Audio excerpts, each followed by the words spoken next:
What's up, Porsche fanatics? Will here with Rennthusiast, my YouTube channel centering on air-cooled Porsche 911 ownership experience. And if you are here to learn what it could cost you to sort a Porsche 964, then you're in the right place, because I'm going to take you through exactly what it's cost me to get this 92 C2 up to standards, fully sorted, and ready for me to enjoy. In today's video, I'm going to talk to you a little bit about the background on this car. If you've been around the channel, you'll know that I bought it about 6 months ago, but it's been mysteriously absent on the channel. So I'm going to talk a little bit about that. I'm going to take you through the specific repairs that the car needed after I purchased it 6 months ago. Some of those were a little bit of a surprise. Some of them were pretty much expected for this kind of a purchase. And then at the end of the video, I'm going to tell you a little bit about my feelings on the car and what's next for it, and what I'm going to show you guys about this 964. Before I get into all that though, I'd like to invite you to subscribe to my channel. I'd like to give you a special invitation to come join my newly formed Facebook group, Rennthusiast Air-Cooled Porsche Fans. Got about 300 members already, and I'm seeing a lot of engagement in the group, not only with me, but between members, and I'm seeing guys trying to organize drives and answer each other's questions, so definitely come check it out.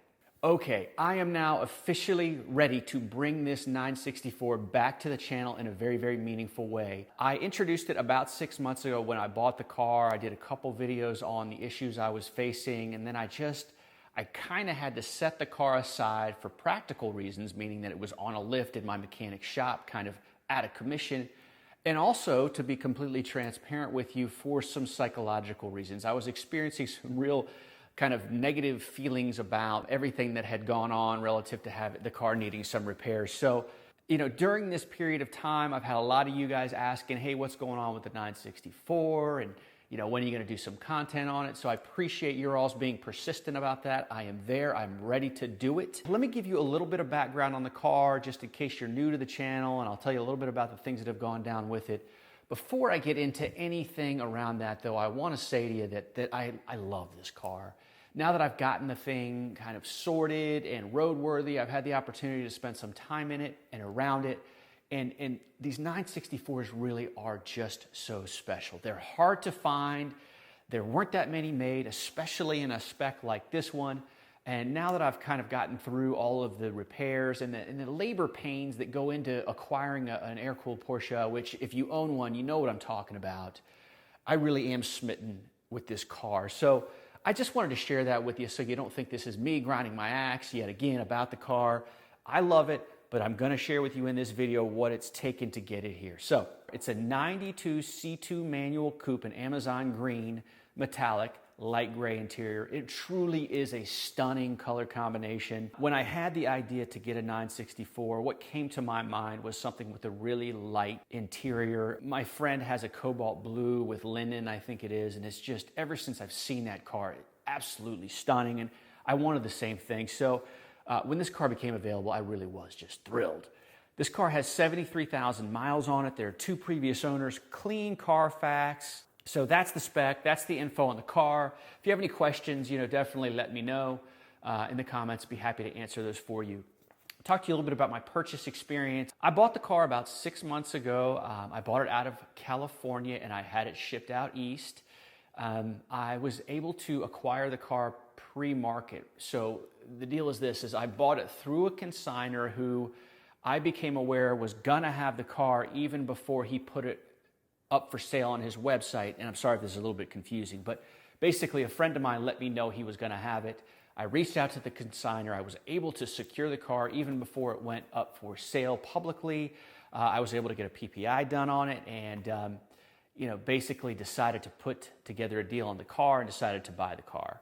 Had the car shipped out east. When the car showed up, it was definitely very, very noisy. So the tires were old on it. The car had a lightweight flywheel on it, and the exhaust was modded so that it was just a very loud exhaust. I met the delivery driver in the Target parking lot, got the car, and drove it away, and I just noticed there was a lot of noise.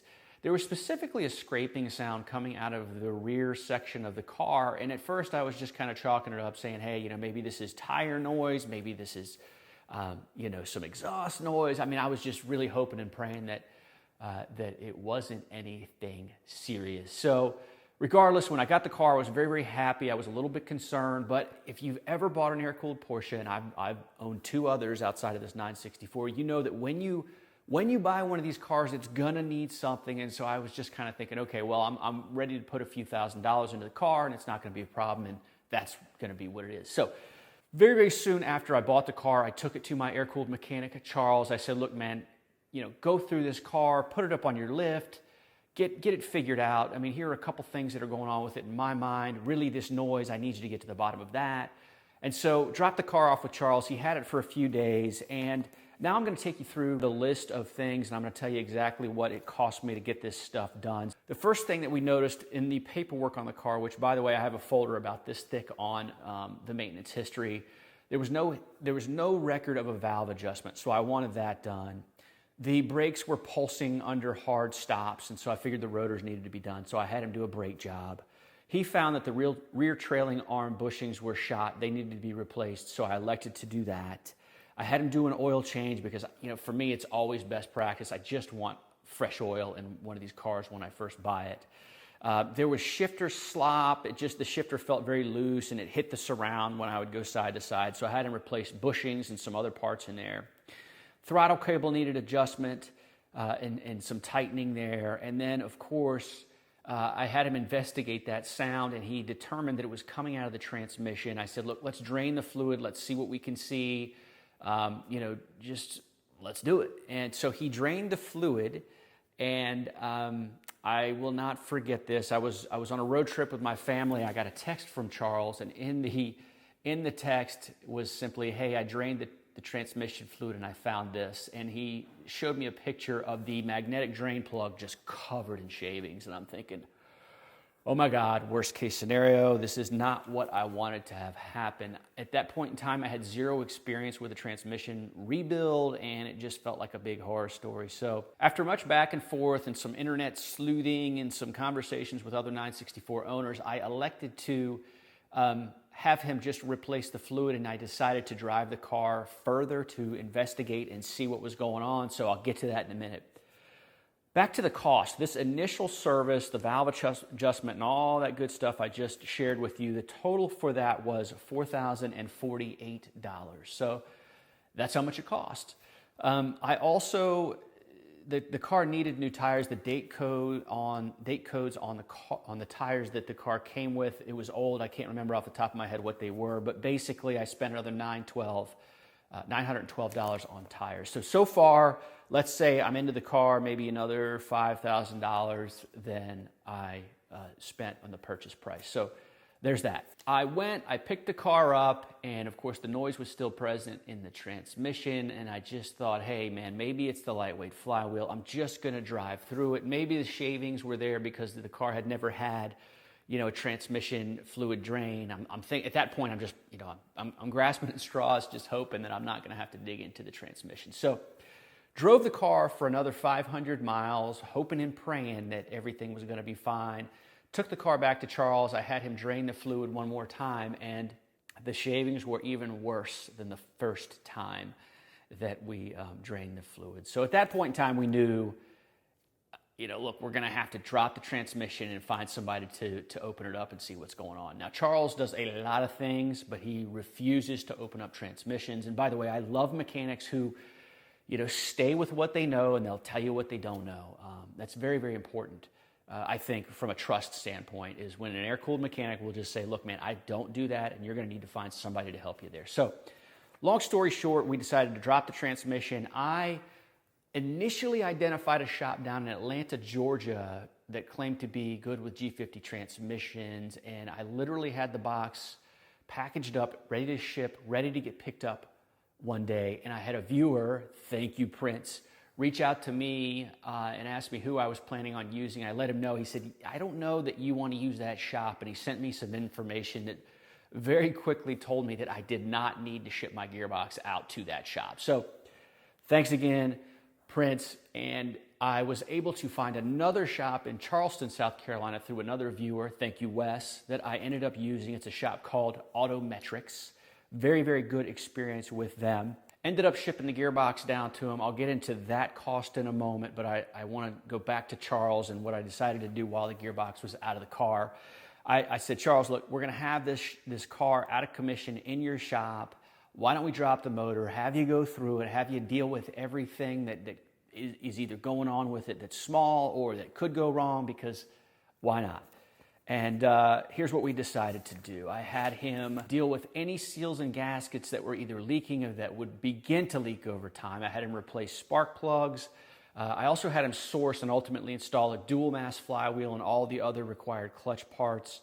I had him troubleshoot some issues that were going on in the pedal cluster. The pedal was kind of sticking. Anyway, the total cost to Charles, to my mechanic, for dropping the trans, shipping it out to the transmission shop, and handling all those other details, that was $6,223. So there was that. Let's get now to the transmission rebuild cost. So essentially what they found that was going on with the transmission was this, and I'm just going to read it because I need to. Long story short, the differential bearing had begun to disintegrate.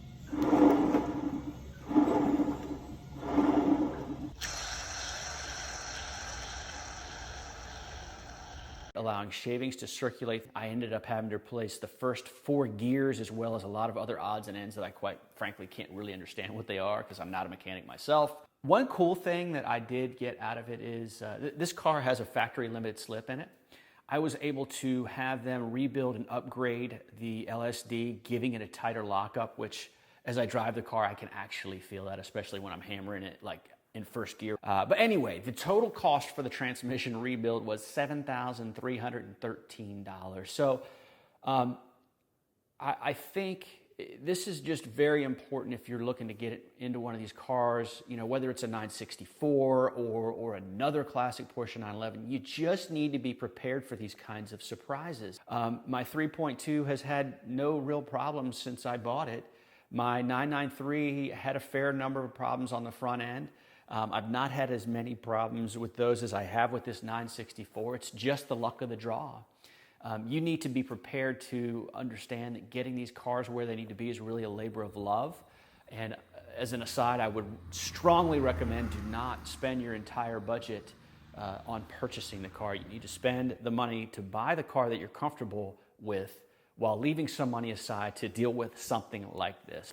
So now I'm going to give you kind of the total cost of ownership absent the purchase price of the car. The total that I spent on sorting this beautiful 964, $18,496. I spent $1,500, as I recall, on shipping. The PPI that I paid for, I'm not going to grind my axe about that. I'm going to presume that it was an innocent oversight that the shop didn't catch this issue with the transmission. You know, they weren't expected to drain the fluid, and I get that. I found the noise pretty loud, but whatever. That PPI was $950, and that included a compression and leak down test, which all those numbers were solid, by the way, so that's awesome. So the total I spent on getting this Porsche 911 964 sorted after I bought it, and that included, this is going to include shipping and the PPI, $21,000. So, you know, obviously, like when I had to take the car off the road for so many months, like that was a disappointment. The amount of money that it's cost me to get it to where it is today was definitely a disappointment. And so I've kind of had to work through that in terms of my relationship with the car, if that makes any sense. I know that might sound a little strange if you're not like a Porsche nut, but I suspect if you're watching this video, maybe it does make sense to you. But I have honestly gotten to the point now where I love this car. I'm excited to own it. I really, really do feel privileged. I no longer see the surprises or the negative energy around it when I look at the car. I think it has the potential of being my favorite air-cooled Porsche that I own. So that brings me to what's next.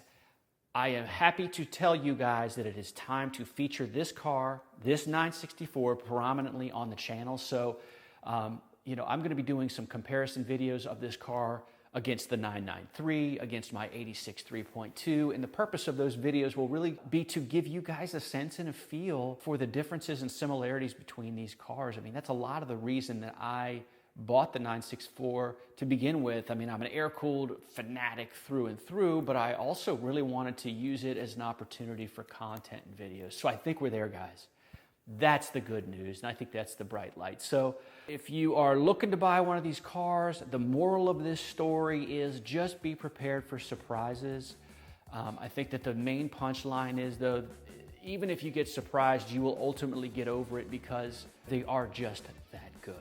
I've got some other changes I'm going to make to the car and some improvements here in the next few weeks that I'll document on the channel. So not going to talk about that now. You're going to need to subscribe and keep an eye open for those videos. So I hope that you've gotten something out of this video. You know, would love to hear from you in the comments. Any questions you have about my experience, I'm pretty much of an open book. So I appreciate you sticking around this long if you're still with me. I'm out of here.